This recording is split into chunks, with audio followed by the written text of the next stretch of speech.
Pour le problème du CO2, dioxyde de carbone, le carbone peut être utilisé à forte pression pour faire des diamants.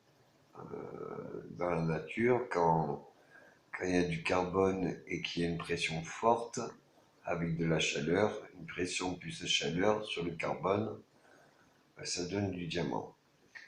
Donc il en va de soi qu'en filtrant le CO2 avec un filtre à eau, le carbone se dissociera le gaz, du moins de dioxyde, mettra de côté le carbone dans l'eau et l'eau filtrera l'air, enfin le gaz, donc un filtre à eau. Si le filtre à eau est perforé, on peut dire même nano, l'eau, s'il y a peu de contenant, ne pourra pas passer par justement ces trous nano, mais par contre la pression de l'air, elle, pourra passer.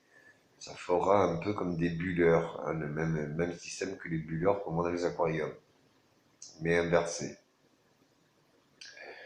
Donc il en va de tout intérêt de se dire que voilà, on peut récupérer le CO2 des usines, même des pots d'échappement, hein. On peut faire des filtres à eau, des petits, des moyens, des gros, récupérer le carbone et après aller déposer le carbone en ayant notre petit diamant reconstitué, quoi. Voilà, comment trouver une solution et récupérer quelque chose d'insoluble, en faire quelque chose de si abondant et si désastreux comme une grande chance, étant donné que ce diamant synthétique, hein, ou super diamant, pourra être refabriqué après avec des alliages, euh, j'allais dire, comment on appelle ça, qui laisse passer le courant conducteur.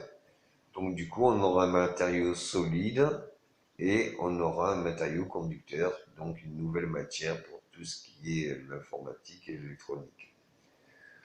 Mais aussi, on peut s'en servir, si le carbone est grand, on peut s'en servir aussi comme un bouclier thermique qu'auront besoin nos vaisseaux spatiaux. Voilà, petite théorie.